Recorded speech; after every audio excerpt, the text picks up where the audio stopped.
Hello बच्चों, कैसे हैं आप? और कैसी चल रही है आपकी पढ़ाई?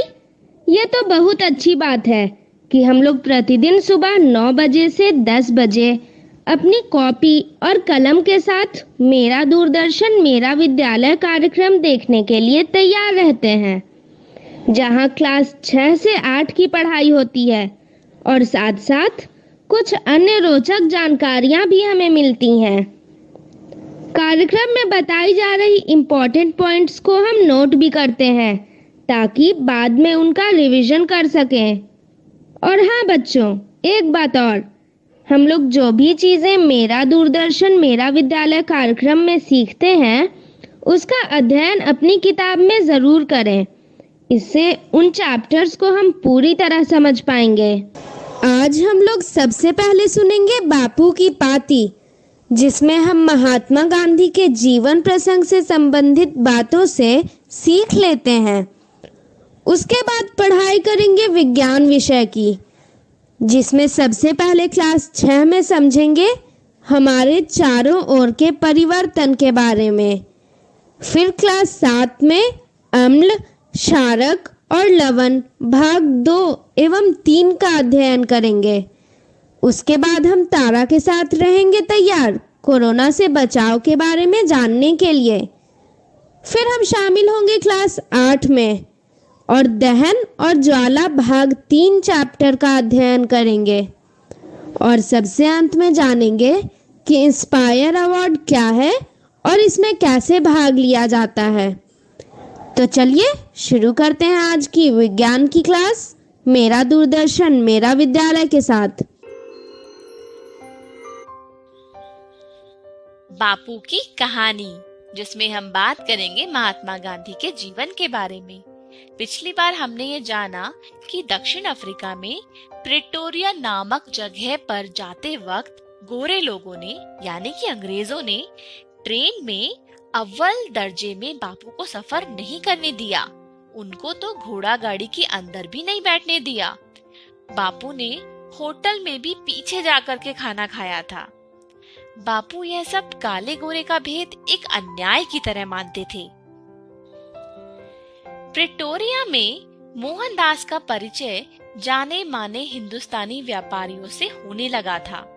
उन्होंने सभी भारतीय लोगों से मिलने की इच्छा जाहिर की। एक व्यापारी के घर हिंदुस्तानियों की सभा बुलाई गई। कई लोग आए। मोहनदास ने पहली बार ठीक से भाषण दिया, जिसके बाद बहुत से लोगों से बातचीत हुई। इस सभा में यह तय हुआ कि कुछ अनपढ़ लोग मोहनदास से अंग्रेजी सीखेंगे। ये कक्षाएं 8 महीने चली। मोहनदास का जीवन सामाजिक बनने लगा। दादा अब्दुल्ला के जिस मुकदमे में मदद देने वे आए थे वो भी चल रहा था। अनुभवी वकीलों के साथ काम करने से मोहनदास को वकालत समझ आने लगी। दोनों पक्षों में रिश्तेदारी थी। मोहनदास ने उन्हें समझाया कि अदालत में मामला चलता रहा तो जीतने वाले को भी बहुत लाभ नहीं होगा। उन्होंने सुझाया कि दोनों पक्ष अपने भरोसे के लोगों को पंच बना ले और फिर उनका किया समझौता मान ले। पंचों ने फैसला दादा अब्दुल्ला के पक्ष में किया, लेकिन मोहनदास ने उन्हें मनाया कि वे अपने रिश्तेदार को खूब सारा समय दें नुकसान की भरपाई के लिए, ताकि उसके व्यापार का दिवाला न निकल जाए। और फिर इस समझौते से दोनों पक्षों को सम्मान मिला। रिश्तेदारों में आपसी प्यार लौट आया। काम पूरा हो गया था। अब मोहनदास को स्वदेश लौटना था। दादा अब्दुल्ला अब उन्हें बहुत चाहने लगे थे। उन्होंने मोहनदास के सम्मान में एक सामूहिक भोज रखा। उस समय दक्षिण अफ्रीका में हिंदुस्तानियों के खिलाफ एक नया कानून आने वाला था। कुछ लोगों ने अब्दुल्ला सेठ से कहा कि आप गांधी भाई को रोक लीजिए, वो जैसे कहेंगे हम वैसे इस कानून से लड़ेंगे। और फिर देखते ही देखते भोजन सभा एकदम से आंदोलन के कार्यालय में बदल गई। गांधी भाई 1 महीने ही नहीं 1 साल के लिए नेटाल राज्य में रुक गए। उन्हें 20 व्यापारियों ने मिलकर पेशगी रकम दी और अपना वकील नियुक्त किया। भारतीय राष्ट्रीय कांग्रेस की तर्ज पर मोहनदास ने नेटाल इंडियन कांग्रेस का गठन सन 1894 में किया। हिंदुस्तानियों को कई जुल्म सहने पड़ते थे। रात को बिना पहचान पत्र वो बाहर नहीं निकल सकते थे और चुनाव में भी ज्यादातर भारतीय वोट नहीं डाल सकते थे। पर सबसे बुरे हाल तो अनपढ़ मजदूरों के थे। उनके गोरे मालिक उन्हें गुलामों की तरह रखते थे, जब चाहे पीट देते थे और उन पर नए कर भी लगाए जाते थे। ये मजदूर सन 1860 के बाद तमिलनाडु, आंध्रा और बिहार जैसे राज्यों से गन्ने की खेती के लिए आए थे।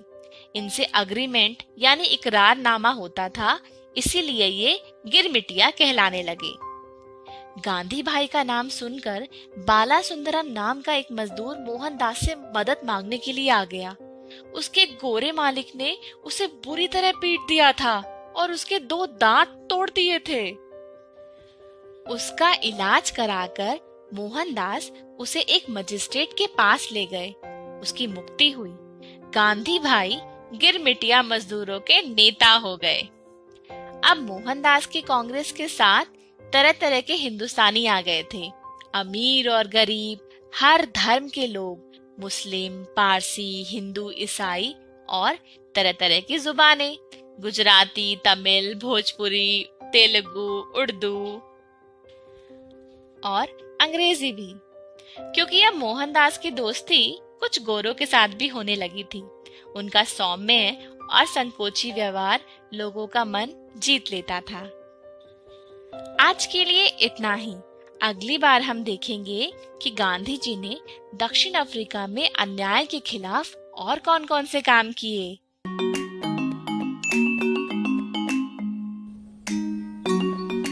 श्रेया और सीमा चचेरी बहनें हैं और बहुत अच्छी सहेलियां भी हैं। आज कुछ साल बाद सीमा शहर से गांव में छुट्टियां बिताने के लिए आई है। श्रेया सीमा से कुछ साल बड़ी है, लेकिन फिर भी दोनों की अच्छी बनती है और दोनों दादाजी के साथ समय बिताना भी पसंद करती हैं। अरे सीमा, तुम तो काफी बदल गई हो। क्या मतलब दादाजी? तुम्हारा कद कितना बढ़ गया है। और तुम शहर जाने के बाद दुबली पतली भी हो गई हो। क्या वह अच्छा खाने को नहीं मिलता? नहीं दीदी, ऐसा तो कुछ नहीं है। शायद इसलिए पतली हो गई हूँ क्योंकि पिछले महीनों में मेरा कद तेजी से बढ़ा है। इस वजह से आपको मैं कुछ बदली हुई लग रही हूँ। वैसे तो अच्छा ही है। परिवर्तन ही संसार का नियम है।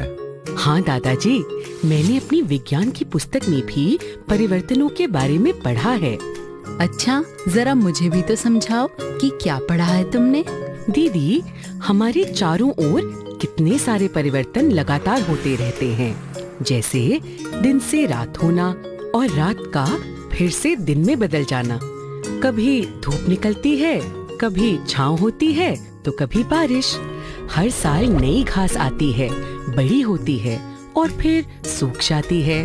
फल, सब्जियां आदि फलते हैं और फिर विगलित हो जाते हैं।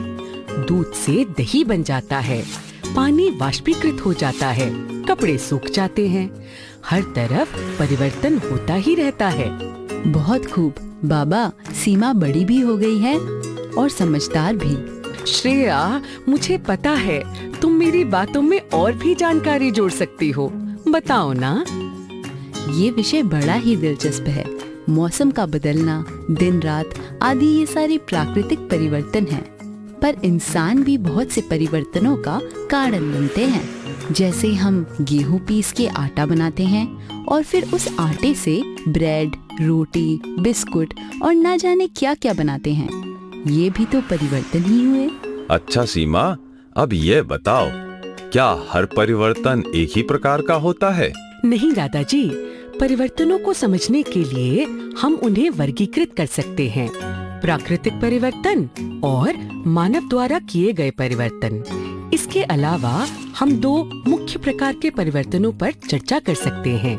कौन कौन से प्रकार सीमा? दीदी, कुछ परिवर्तन ऐसे होते हैं जिन्हें आसानी से उत्क्रमित किया जा सकता है या पलटा जा सकता है। कोई उदाहरण देकर समझाओ। दीदी, पहले एक सवाल का जवाब दो।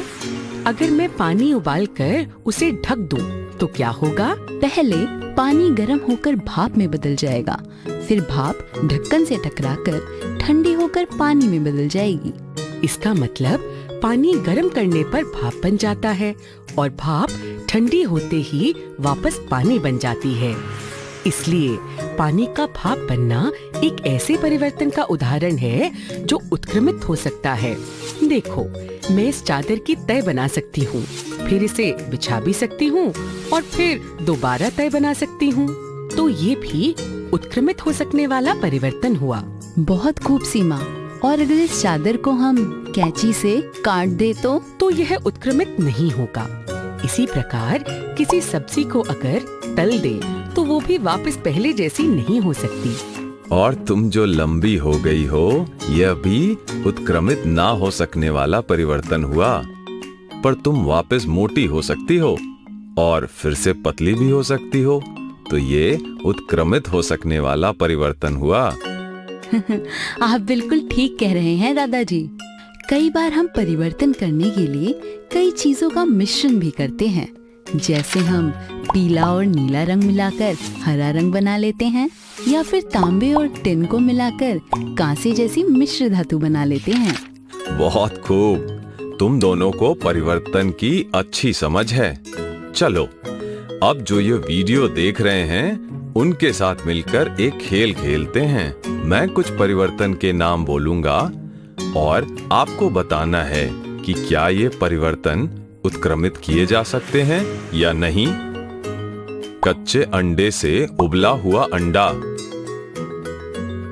सही कहा, ये उत्क्रमित नहीं किए जा सकते। ऊन के धागे से बना स्वेटर, ये भी सही। हाँ, ये उत्क्रमित किया जा सकता है। अब मेरी बारी। गाय के गोबर से बायोगैस बनाना। हाँ, उत्क्रमित नहीं किया जा सकता है। मजा आ गया। मिलकर पढ़ने से सीखना कितना आसान हो जाता है। जैसा कि तुम्हें पता है कि परिवर्तन ही संसार का नियम है, और इस परिवर्तन की चाहत से न जाने कितने नए आविष्कार हुए और वैज्ञानिक खोज हुई, जिनसे हमारी जीवन शैली में बहुत परिवर्तन आ गया है। पर इन सब के साथ साथ हमें पर्यावरण पर भी इन बदलावों का प्रभाव पता होना चाहिए। जैसे अब पानी को ही ले लो। इंसान की जरूरत से ज्यादा पानी के लालच की वजह से पर्यावरण खतरे में आ गया है। वनों की कटाई और जलवायु में परिवर्तन आदि की वजह से जीवन संकट में पड़ रहा है। हाँ, इस बारे में मैंने टीवी पर भी काफी चर्चा देखी है, और ये भी कि पेड़ पौधे इस परिवर्तन को कम करने में हमारी मदद करते हैं। दादाजी, क्यों ना हम अपने गांव में आज कुछ पौधे लगाएं? इससे हम कुछ तो अच्छा परिवर्तन कर पाएंगे। हाँ दीदी, चलो पौधे लगाते हैं। और दीदी, आज ही क्यों, हमें हर हफ्ते कम से कम एक पौधा लगाना ही चाहिए। बिल्कुल ठीक। चलो चलते हैं, लेकिन ध्यान रहे हमें उन पौधों का ख्याल भी रखना है। अम्ल, क्षारक और लवण भाग 2। क्यों दोस्तों, मुझे देखते ही खट्टापन आ गया ना मुंह में? मेरी बात ही कुछ निराली है।